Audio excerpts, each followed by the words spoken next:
kebijakan Jokowi pro rakyat kecil.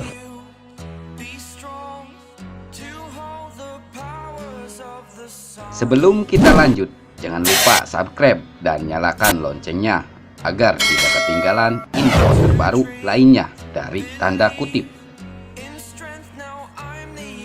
Presiden Republik Indonesia ke-7 Joko Widodo atau lebih dikenal dengan sebutan Jokowi merupakan orang yang dipilih secara langsung oleh rakyat untuk menjadi pemimpin di Indonesia. Sangat tepat jika disebut sebagai presiden pro rakyat karena hampir seluruh program kerjanya berpihak kepada kepentingan rakyat Indonesia. Pada awal masa pemerintahannya, Jokowi banyak mengalami kendala dan tantangan. Beberapa faktor kendala tersebut diantaranya adalah beliau merupakan seorang sipil yang jujur dan sederhana serta tipe pemimpin yang tidak suka menebar janji. Lebih tepatnya sedikit berbicara dan banyak bekerja. Lalu partai pengusungnya yakni PDIP hanya mendapatkan 105 dari 560 kursi di DPR. Jumlah kursi yang sedikit itu mengharuskan Jokowi untuk membangun koalisi dengan partai-partai lain. Selanjutnya, Jokowi bukanlah ketua partai politik yang memimpin partai seperti presiden sebelumnya, sehingga ruang gerak Jokowi dalam mengambil sikap politik terkesan terbatas. Dalam perjalanannya, beberapa partai politik kemudian bergabung ke pemerintahan Jokowi, padahal parpol itu sebelumnya menjadi oposisi Jokowi dalam Pilpres tahun 2014. Perlahan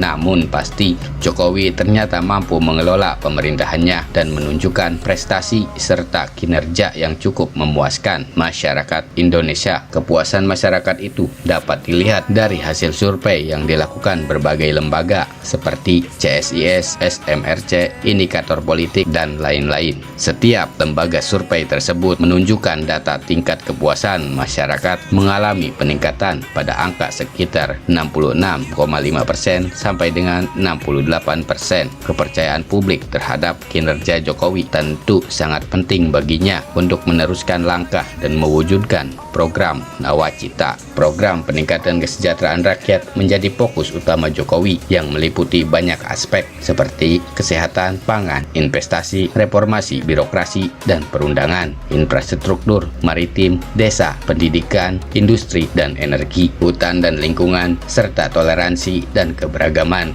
Salah satu program yang dicanangkan dalam pemerintahan Jokowi adalah dana kelurahan yang bertujuan untuk membantu rakyat. Dengan adanya dana kelurahan, para lurah bisa memperbaiki selokan, pembangunan fasilitas umum, dan pengembangan sumber daya manusia di daerah masing-masing. Selama ini, pemerintah hanya mengalokasikan dana desa sehingga mengakibatkan adanya ketimpangan pada tingkat kelurahan. Mengenai payung hukum dana kelurahan, Jokowi menyatakan akan menggunakan Undang-Undang Anggaran Pendapatan dan Belanja Negara. Namun demikian, Jokowi masih menunggu keputusan DPR sebelum memastikan betul mekanisme pencairan dana kelurahan. Di sisi lain, Cawapres nomor urut 02 yakni Sandiaga Uno menduga adanya muatan politis di balik alokasi dana kelurahan tersebut.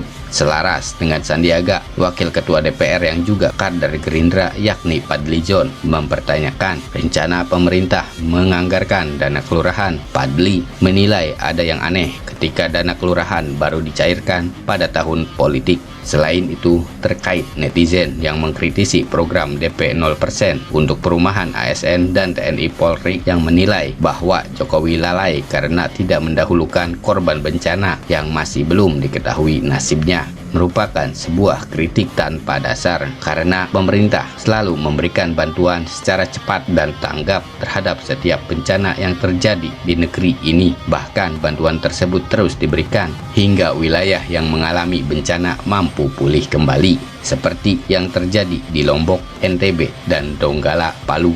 Dalam sudut pandang ini, sebagai rakyat kita seharusnya paham bahwa jika ingin menyampaikan kritik terkait suatu hal, seharusnya berbasis data dan dapat memberikan solusi yang lebih baik dibandingkan kebijakan atau program yang telah dijalankan oleh pemerintah. Bukan malah memberikan kritik yang sifatnya menjatuhkan pihak lain, khususnya pemerintah yang telah berusaha mensejahterakan masyarakat.